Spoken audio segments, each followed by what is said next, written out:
बारिश की वजह से ये पत्थर अपने आप ही बड़े हो जाते हैं और इनकी तादाद भी बढ़ जाती है। ये लड़की क्यों हर वीक अपना प्लाज्मा डोनेट करती है?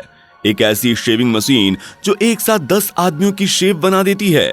दोस्तों चलिए जानेंगे इस वीडियो में ये सारे फैक्ट के साथ साथ बहुत ही ऑसम फैक्ट्स। नंबर 16। दोस्तों आप जान के चौंक जाएंगे कि एक ऐसा भी बच्चा इस दुनिया में मौजूद है जिसके माथे पर दिल है। जी हाँ, जिसका नाम है नॉर्थ तेंजीन। ये तुर्की का रहने वाला बच्चा 2017 में पैदा हुआ था। वैसे तो बर्थ मार्क होना ये बहुत ही आम बात है, लेकिन इसके केस में ये आम नहीं रहा क्योंकि इसके सर पर जो बर्थ मार्क है वो बिल्कुल दिल के आकार का है, जिसकी वजह से इसके माता पिता सेडा और मुरत काफी खुश हैं और इसे इस क्षेत्र में लविंग बेबी के नाम से जाना जाता है। नंबर 15। रोमानिया में कुछ ऐसे पत्थर हैं जिन्हें ट्रावेंट कहा जाता है, जो बारिश के सीजन में अपने आप ही साइज में बड़े हो जाते हैं। और केवल पत्थरों के साइज ही नहीं बढ़ते बल्कि पत्थरों की संख्या भी अपने आप ही बढ़ने लगती है। आज तक किसी साइंटिस्ट ने इसके पीछे की साइंस की खोज नहीं की है। नंबर 14। लीज ग्राम लीच, जो हर हफ्ते में 2 बार अपना प्लाज्मा डोनेट करती हैं। दोस्तों ये कोई समाज सेवा के लिए नहीं करती, बल्कि इन्होंने 2022 में रेजोल्यूशन लिया है कि ये अपने प्लाज्मा को डोनेट करके यानी कि बेच के इतने पैसे कमाएंगे जिससे इनके शौक पूरे हों। नंबर 13। दोस्तों क्या आपने कभी सोचा है कि दुनिया के आखिरी छोर तक जाने वाली सड़क कौन सी है?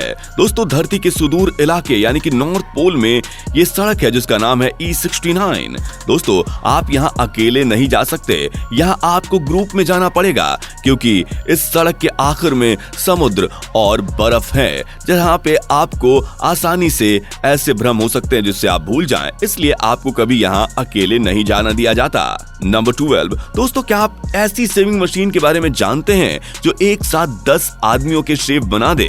दोस्तों आप देख रहे हैं 19वीं शताब्दी में बना ये ऐसा मास शेविंग मशीन जो एक साथ 10 आदमियों के शेव बना देता था। नंबर 11। दोस्तों 1996 के दौरान शिकागो के ब्रुकफील्ड जू में एक गोरिल्ले के बाड़े में एक बच्चा गिर गया। गिरने के बाद से ये 3 साल का बच्चा तुरंत बेहोश हो गया, जिसे मादा गोरिल्ला ने अपने पास रख लिया और सभी जानवरों से उसकी जान बचाई। और वो तब तक उसी के पास था जब तक कि जू के कर्मी वहां पहुंचकर उस बच्चे को बाहर न ले आए। नंबर 10। दोस्तों आप पॉल वॉकर को तो जानते ही होंगे, वही पॉल वॉकर जिन्हें फास्ट एंड फ्यूरियस फिल्म के लिए जाना जाता है। आपको बता दूं कि इन्हें कारों का बड़ा शौक था और एक कार एक्सीडेंट में इनकी मौत के केवल 24 घंटे के बाद ही इनके वेयर हाउस में पड़ी सैकड़ों कार की चोरी कर ली गई थी।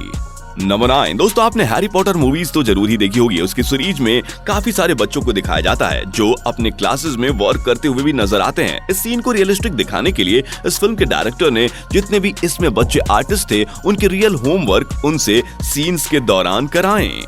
नंबर 8। प्रधानमंत्री नरेंद्र मोदी ने अपनी गाड़ी बदल दी है। जी हाँ, उनकी नई गाड़ी है मर्सिडीज माईबीच 650, जो बुलेट प्रूफ कार है और धमाकों से भी इसका कुछ नहीं होता। आपको बता दूं कि इसकी कीमत 12 करोड़ रुपए है और इसकी टॉप स्पीड 250 किलोमीटर प्रति आवर है। नंबर 7। दोस्तों रसल बैकविथ लड़की जिसने 9 साल की उम्र में ही गरीब देशों को स्वच्छ पानी उपलब्ध कराने का सपना देखा। इनका सपना था कि यह जब 9 साल की हो जाएंगी, जब ये अपना 9वां बर्थडे मनाएंगी, उस टाइम तक ये डोनेशन इकट्ठा करके गरीब देशों में स्वच्छ पानी पहुंचाएंगी। लेकिन दुर्भाग्यवश इनकी मौत 9 साल के पहले ही एक कार एक्सीडेंट में हो गई। जब ये कहानी लोगों तक पहुंची तो लोगों ने इनके लिए 1.7 मिलियन का डोनेशन दिया, जिसके बाद से यूथोपिया के 60,000 गरीब परिवारों को स्वच्छ पानी उपलब्ध कराया गया। नंबर 6। दोस्तों क्या आप जानते हैं कि कोई ऐसा भी जेल इस दुनिया में मौजूद है जहां आप किताबें पढ़ के अपनी सजा कम करा सकते हैं? जी हाँ, यहाँ के कैदी किताबें पढ़ के अपनी सजा कम कराते हैं। वैसे नियम ये है कि उन्हें एक किताब पढ़नी होती है, उस पे एक निबंध लिखना होता है। उनके निबंध को लिखने के बाद उनके निबंध की भाषा शैली और ग्रामर को चेक किया जाता है। अगर आपने अच्छे से लिखा तो आपको एक बुक पर निबंध लिखने के 4 दिन माफ किए जाते हैं। औसतन 1 साल में 48 दिन आप इस तरीके से अपनी सजा को माफ करा सकते हैं। दोस्तों इस अमेजिंग फैक्ट पर एक लाइक तो बनता ही है। नंबर 5। दोस्तों बॉक्सिंग के जगत में अभी भी सबसे अमीर बॉक्सर बने हुए हैं व्लादिमीर क्लिचको। आपको जानकर हैरानी होगी कि उन्होंने 1996 में जीते ओलंपिक गोल्ड मेडल को यूक्रेन में एक शख्स के हाथों नीलाम कर दिया था। उस शख्स ने इसे पूरे $1 मिलियन में खरीदा था। लेकिन उस शख्स की ईमानदारी तो देखिए कि इस पैसे को भुगतान करने के बाद भी उस शख्स ने व्लादिमीर के स्थान में ये मेडल उन्हें लौटा दिया। नंबर 4 दोस्तों, क्या आपको पता है कि दुनिया की सबसे छोटी बाइबल इतनी छोटी है कि वो आपके पेन के टिप पर भी आ सकती है। जी हाँ, आपको बता दूं कि ओल्ड टेस्टामेंट बाइबल को वैज्ञानिकों ने 1.2 मिलियन वर्ड्स उनके लेके एक सिलिकॉन पेपर पर उन्हें कोड किया है और ये दुनिया की सबसे छोटी बाइबल है जिसे नैनो बाइबल भी कहा जाता है।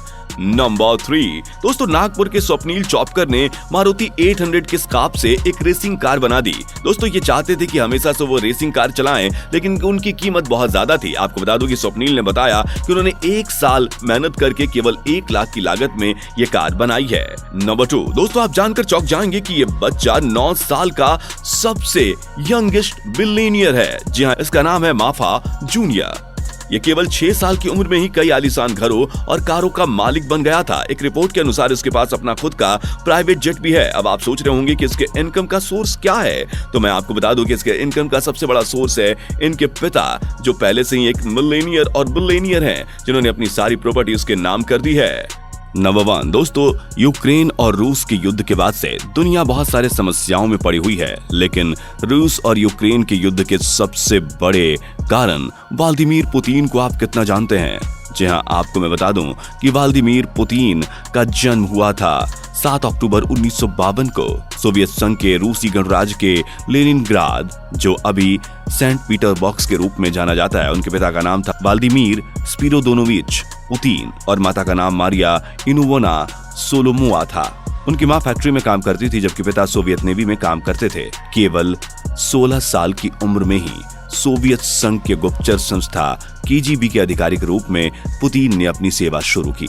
आपको बता दूं कि उसके पहले उन्होंने अपनी पढ़ाई की थी वहीं अपने सेंट पीटरबर्ग के एक कॉलेज से।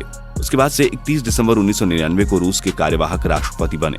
उसके बाद पुतिन ने वर्ष 2000 और फिर 2004 में राष्ट्रपति का चुनाव जीत लिया। एक आम परिवार से निकलने वाले व्लादिमीर पुतिन इस वक्त दुनिया के सबसे मजबूत नेता में से एक हैं। दोस्तों इनमें से कौन सा फैक्ट आपको सबसे अच्छा लगा, ऑसम लगा, वो कमेंट करके बताइए। और जाते जाते अगर आपने अब तक हमारे चैनल को सब्सक्राइब नहीं किया है तो कर लीजिए, बेल आइकन दबा के नोटिफिकेशन ऑन कर लीजिए और हमारे वीडियोस के साथ बने रहिए।